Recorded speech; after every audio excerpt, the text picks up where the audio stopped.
A students work for the B students, the C students run the businesses, and the D students dedicate the buildings.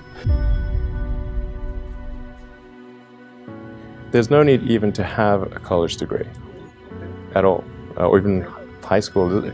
I mean, if somebody graduated from a great university, that may be an indication that they will be capable of great things, but it's not necessarily the case.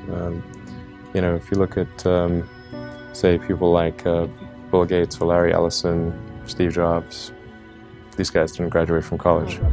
But if you had a chance to hire them, of course, that would be a good idea. Yeah. So, you know, just looking just for evidence of exceptional ability. And if there's a track record of exceptional achievement, then it's likely that that will continue into the future. The entire purpose of a good university is to give you a foundation to fail, not a foundation to get an A. And if you graduate from college with straight A's, you have to do some serious soul searching as to why you chose to spend your time doing that. You know, we ask kids that are 16 to 18 years old to make $100,000 debt decisions when they go off to university. And they're not prepared for that. They don't know what they're getting themselves into. They just assume, okay, I'm going to pay 4 years of education at $25,000 a pop, and when I come out the other side, somehow I'll be able to pay it back. Right. That's not how life works anymore. I had a very strong drive. Did all sorts of risky things when I was a kid that like, why did I do those things? They're crazy. I care a lot about the truth of things and trying to understand the truth of things. I think that's important. You know, if you're going to come up with some solution, then the truth is really, really important. Like sometimes they're just like the things that seem quite clear and obvious to me, and I don't understand why they aren't so obvious to everyone. The people who are doing the work that we care about are figuring out what to do next, not following the person who told them what to do next. And the problem with most colleges is they are high school, but with more binge drinking. Well, oftentimes business education today, and I see it all the time, kids come out of college, the best colleges, Wharton and Harvard and Stanford and some of the great business schools, and they'll come out and they won't have practical experience. There's too many case studies that aren't practical. I think having the flexibility to explore a lot of different things, which you can do when you're in college, which is one of the amazing things about being in college, is you can work on all these hobbies and code a lot of stuff and try a lot of different things. It's this amazing flexibility that I think most people take for granted. And once you decide, okay, I'm going to start a company and I'm going to do it with someone else, you immediately now need to convince someone else if you want to change your mind on something. And I think people really undervalue the option value and flexibility. I think explore what you want to do before committing is really like the key thing, and keep yourself flexible. And no, I think that's. I agree. Yeah. It's like the newspaper industry, right? More printing presses, more big buildings, right? Makes us look grander. We have brains that we're putting them out there.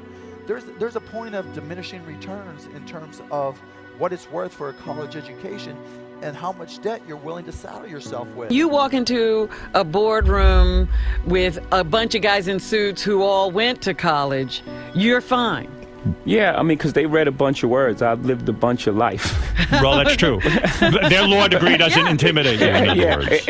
It kind of evens us out, whether they know it or not. Where do you think you get that self-esteem from? Seriously. I mean, most guys... My mom, first and foremost, but then just living life. Like, you know, being in real situations and happen to be a person of high integrity and honesty and, you know... You never embarrassed yourself? No, of course not. You never walked in and said, "Oh, everybody thinks I'm ignorant here. I'm stupid." I don't feel ignorant. Right.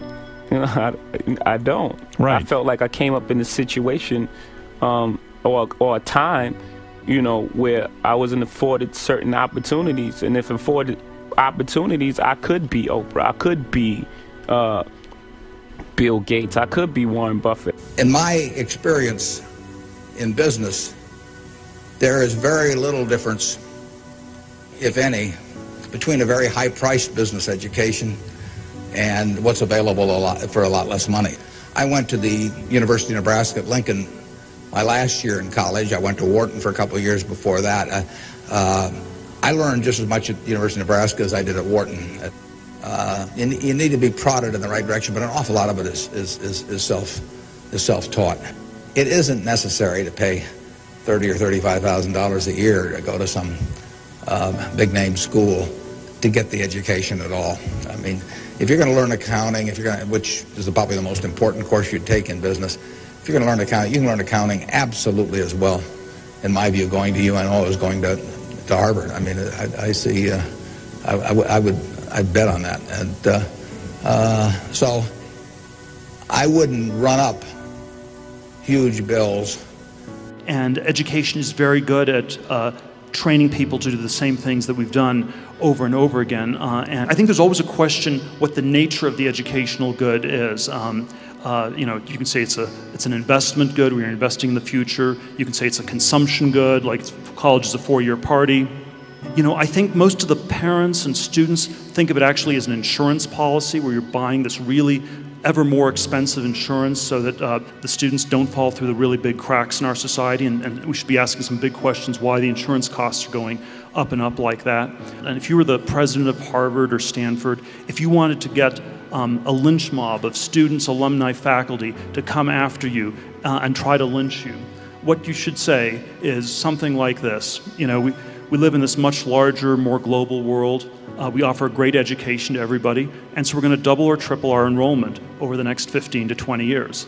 And people they'd all be furious, because the value of the degrees comes from this massive exclusion, and what you're really running is something like a Studio 54 nightclub. I hated school. I really hated school. I hated school, generally, right? Because it was this instruction following thing. Now, I bet you it's probably also because I wasn't good at it. And some people, like I've got a great conceptual memory and a terrible rote memory. So if I have a story, I could tell you year by year kind of what happened within a story, within a context. But if I was to go into, you know, like a memory-based learning, it's terrible.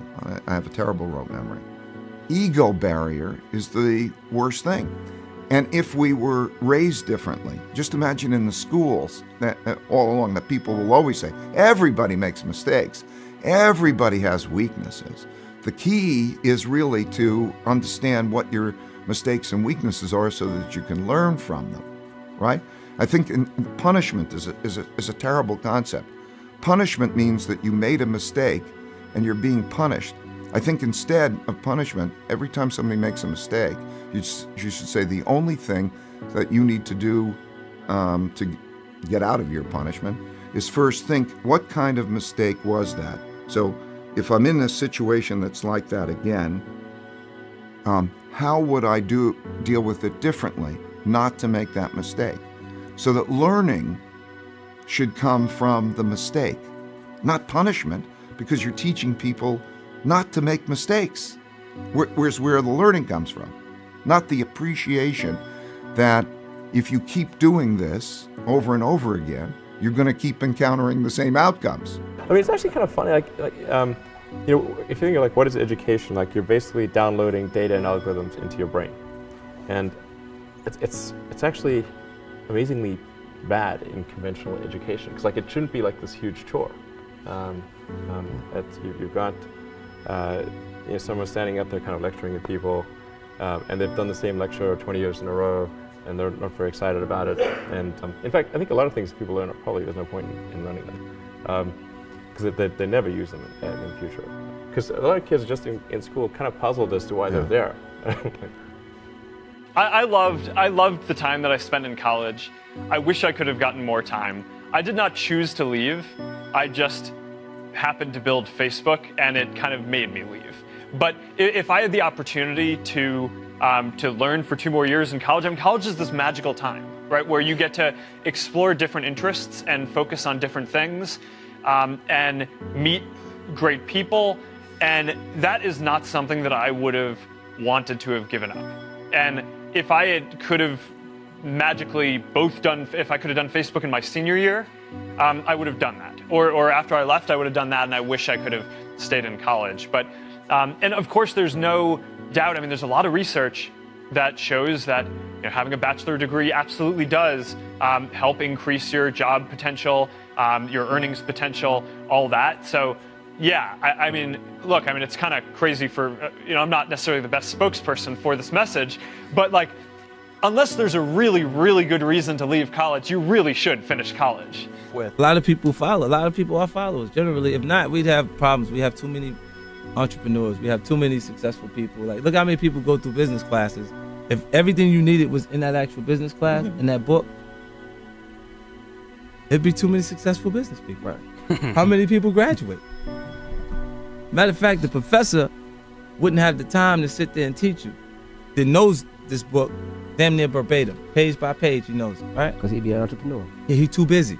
I'm doing way too much right now because I got the palm trees and we selling so much stuff that I'm doing that I ain't quite got time to teach no mother class right now because I'm winning.